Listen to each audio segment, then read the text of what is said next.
Covid के डर से शेयर बाजार गोते खा रहा है। सोने के दाम लंबे समय से एक दायरे में घूम रहे। इन सब के बीच चांदी में निवेश के नए मौके बनते दिख रहे हैं। चांदी पर मोतीलाल ओसवाल की ताजा रिपोर्ट में एक अच्छी तेजी की संभावना जताई गई है।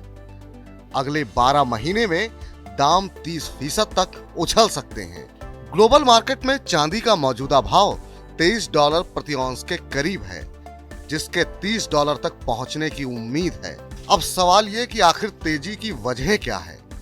दुनिया भर में ग्रीन टेक्नोलॉजी और स्वच्छ ईंधन की मांग बढ़ रही है। इससे चांदी की औद्योगिक मांग बढ़ेगी और कीमतों को सहारा मिल सकता है।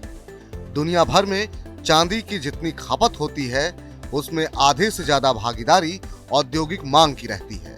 सिल्वर इंस्टीट्यूट की वर्ल्ड सिल्वर सर्वे बताता है कि 2020-21 में दुनिया भर में कुल 32,627 टन चांदी की खपत हुई, जिसमें 15,807 टन इंडस्ट्रियल मांग थी। बाकी हिस्सेदारी ज्वेलरी, सजावट का सामान, बर्तन यानी सिल्वरवेयर और निवेश के लिए थी। सिल्वर इंस्टीट्यूट की रिपोर्ट में 2022 के दौरान चांदी की इंडस्ट्रियल मांग में सिर्फ 6% बढ़ोतरी का अनुमान लगाया गया है। वहीं ज्वेलरी तथा सिल्वरवेयर की मांग में जोरदार बढ़ोतरी का अनुमान है। सिल्वरवेयर की मांग 23% बढ़कर 1,639 टन और ज्वेलरी की मांग 11% बढ़कर 6,275 टन रहने का अनुमान है। ये बढ़ी हुई मांग भी चांदी की कीमतों को सहारा दे सकती है। भारत में चांदी का इस्तेमाल ज्वेलरी के रूप में भी होता है। दुनिया भर में चांदी की जितनी ज्वेलरी बनती है, उसमें लगभग 1/3 हिस्सा भारत का है। इसके अलावा सिल्वरवेयर के तौर पर इस्तेमाल होने वाली चांदी में भारत की हिस्सेदारी 50% से ज्यादा है। यानी वैश्विक स्तर पर 2022 के दौरान चांदी की कीमतें बढ़ने से अगर कीमतें बढ़ी तो उसमें भारतीय मांग का बड़ा योगदान होगा। मांग आपूर्ति के इस समीकरण में एक पेंच भी है। चांदी की कुल मांग में से आधे से ज्यादा हिस्सा रखने वाली औद्योगिक मांग को कहीं कोविड की नजर न लग जाए।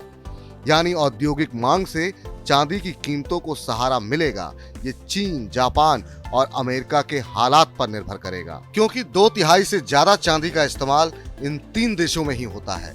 चीन फिलहाल कोरोना से जूझ रहा है और अमेरिका में जीडीपी ग्रोथ घटने लगी है। बाकी जापान सहित पूरी दुनिया महंगाई का सामना तो कर ही रही है। जब तक इन चुनौतियों का हल नहीं निकलता, तब तक इंडस्ट्रियल मांग से बड़ी उम्मीद रखना जायज नहीं है। यानी कुल जमा बात ये कि अगर कोविड के कारण बड़ी अर्थव्यवस्था में लॉकडाउन नहीं लौटे तो चांदी के बाजार की चमक 2022 में बढ़ सकती है। अब सवाल ये कि आखिर निवेशक करें क्या? कमोडिटी बाजार के विशेषज्ञ अनुज गुप्ता कहते हैं कि निवेश के लिहाज से चांदी अच्छा विकल्प हो सकता है। भारतीय बाजार में अगले 1 साल में भाव 70 से 75 हजार रुपए प्रति किलो के भाव देखने को मिल सकते हैं। ध्यान रहे, चांदी का मौजूदा भाव 63,000 रुपए प्रति किलो के ऊपर है। मनी 9 के लिए मनोज शर्मा।